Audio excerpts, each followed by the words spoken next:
Monsieur le Premier ministre, Monsieur le Président du Sénat, Monsieur le Président de l'Assemblée nationale, Mesdames et Messieurs les ministres, Monsieur le maire de Paris,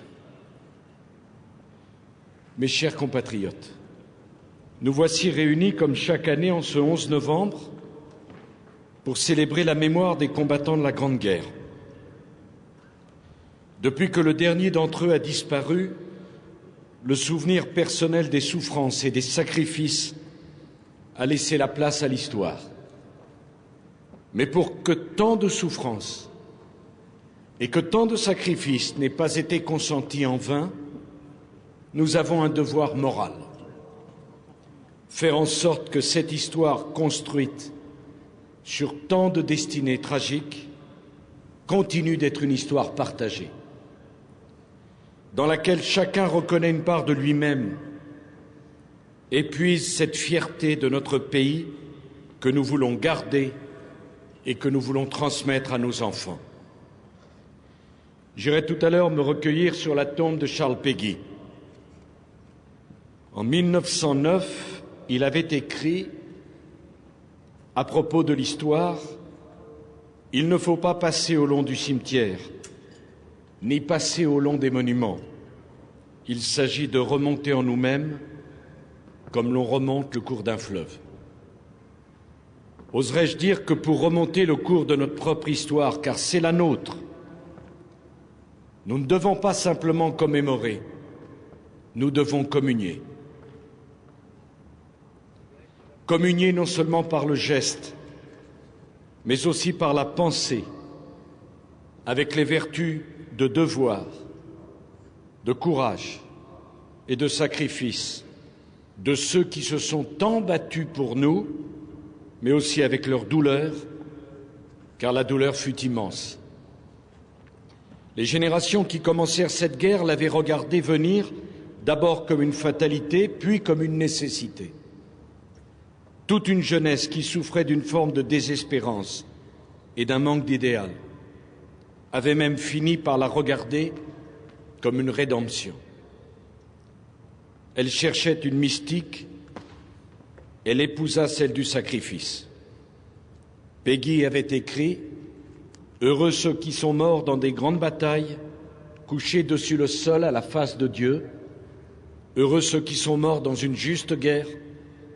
Heureux les épis mûrs et les blés moissonnés. » Cette jeunesse partit avec ses aînés, le cœur presque gai, vers le grand massacre. Péguy mourut au premier jour de la guerre, dans les premiers combats, debout sous la mitraille, d'une mort de poète, dans un geste héroïque et naïf. Quelques jours après, Alain Fournier, son ami, l'auteur du Grand Môle, sera foudroyé à son tour. La guerre devait être fraîche et joyeuse.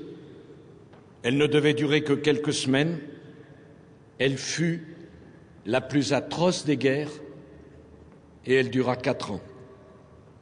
Après le baptême du feu de ce mois d'août 14, si sanglant, après la guerre de mouvement, effroyable saignée, l'horreur des tranchées attendait les survivants du massacre.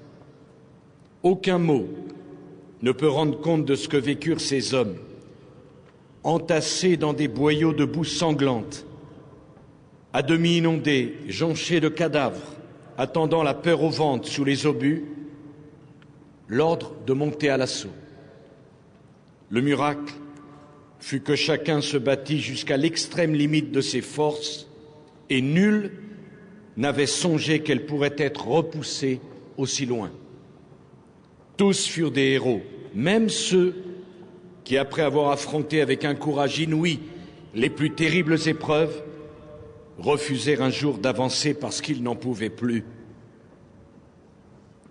D'un côté de la ligne de front comme de l'autre, les lettres des soldats à leurs familles expriment au milieu de la douleur et de l'angoisse les mêmes sentiments d'honneur et de devoir.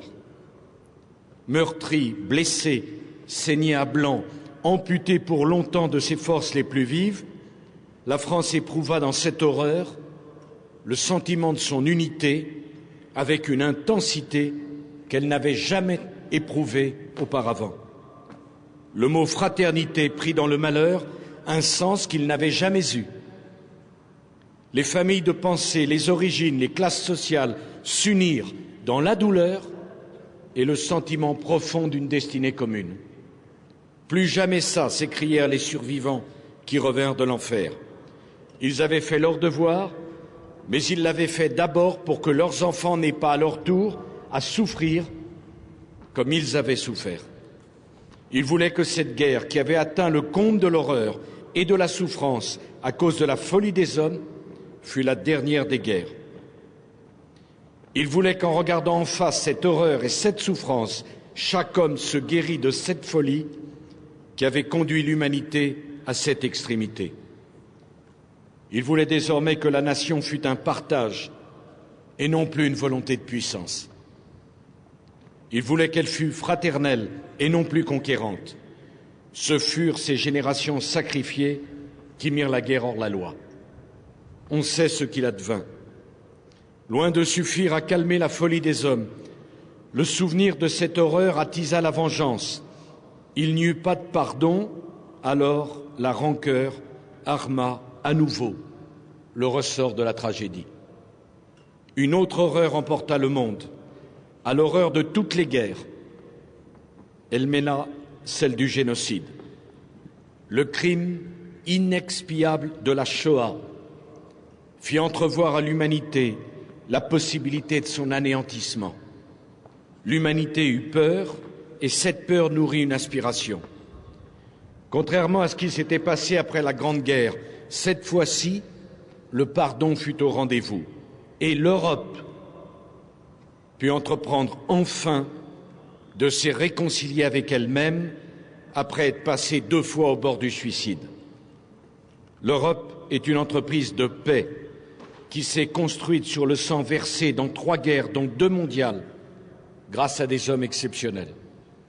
Ce qu'ont construit pour nous Churchill, Schuman, Monnet, De Gasperi, Adenauer, le général de Gaulle, sont sans doute notre bien le plus précieux.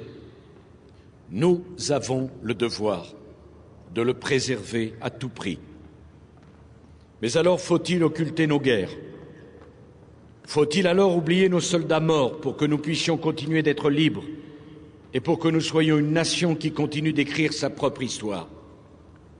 Pendant la Grande Guerre, tous les Français en âge de combattre furent soldats. Certains devancèrent même l'appel parce que la France les avait accueillis et qu'ils voulaient honorer la dette qu'ils pensaient avoir à son égard. Je pense à Lazare Ponticelli, qui fut le dernier survivant et qui disait « Je voulais rendre à la France ce que la France m'avait donné ». L'histoire est tragique parce qu'elle est humaine. La France n'a existé que parce que des hommes ont accepté de se sacrifier à sa cause et parce que cette cause les a unis jusqu'à l'ultime sacrifice. Occulter la dimension tragique de l'histoire, ce serait nous condamner à sortir de l'histoire. On ne construit pas la paix en renonçant à se défendre. On construit la paix sur le courage, sur la fidélité, sur l'honneur. On construit la paix sur la certitude que l'honneur et la dignité d'un peuple ne se marchandent pas. Où serait l'honneur et la dignité d'un peuple qui n'honorerait pas la mémoire de ceux qui ont aimé si sincèrement et si profondément leur pays qu'ils ont risqué leur vie pour lui?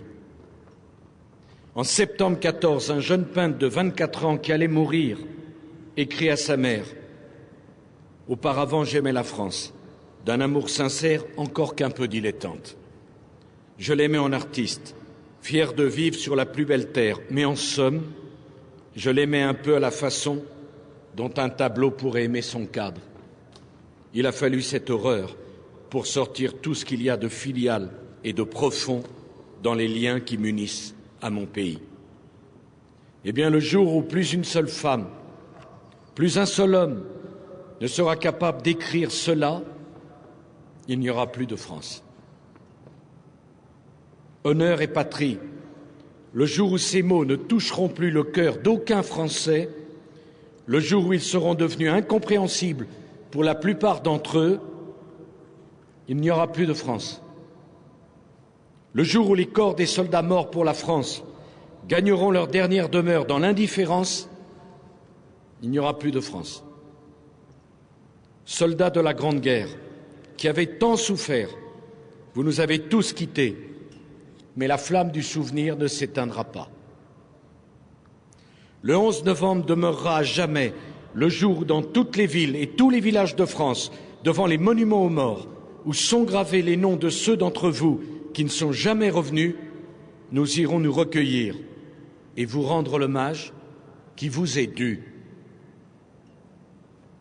Mais dans cette journée à laquelle la pire des guerres a donné une signification si profonde, c'est à tous les morts pour la France, vos frères dans le sacrifice, que la nation rendra désormais aussi hommage.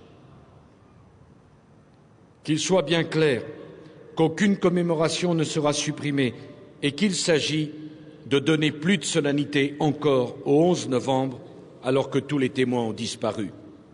Il ne s'agit pas d'honorer la guerre, il s'agit d'honorer ceux qui sont tombés en faisant leur devoir pour leur pays.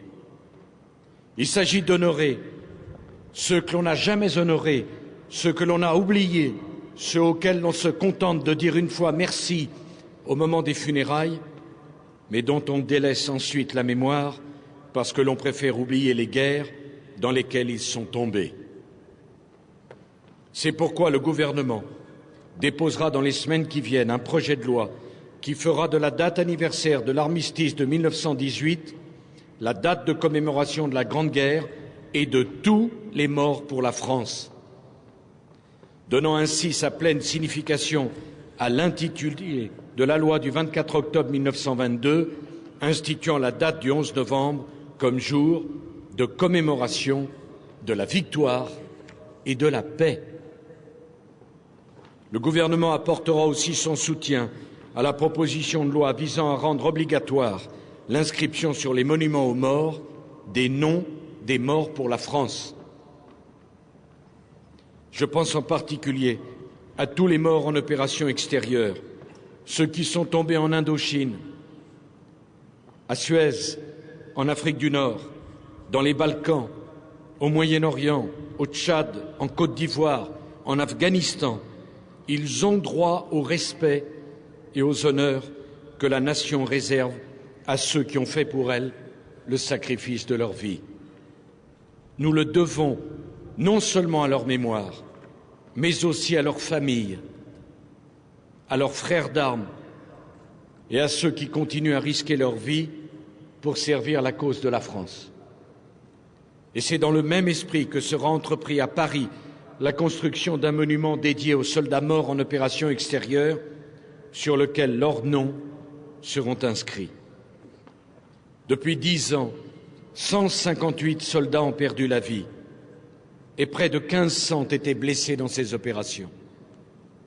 En ce 11 novembre, où pour la première fois nous rendons à tous nos morts, un même hommage solennel, je voudrais que nous ayons une pensée particulière pour les 24 soldats qui, depuis 1 an, sont morts en Afghanistan.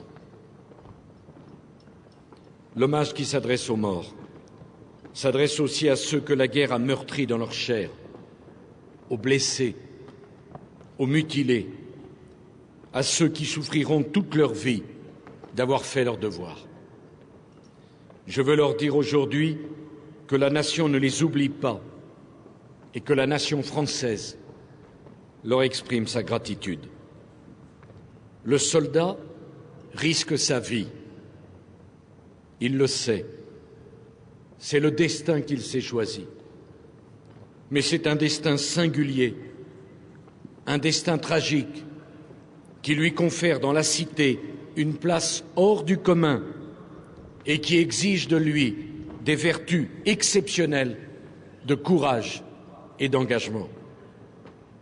Mes chers compatriotes, c'est l'honneur d'un grand peuple de respecter ses soldats. C'est l'honneur d'un grand peuple d'honorer ceux qui sont morts pour le défendre. Vive la République et vive la France.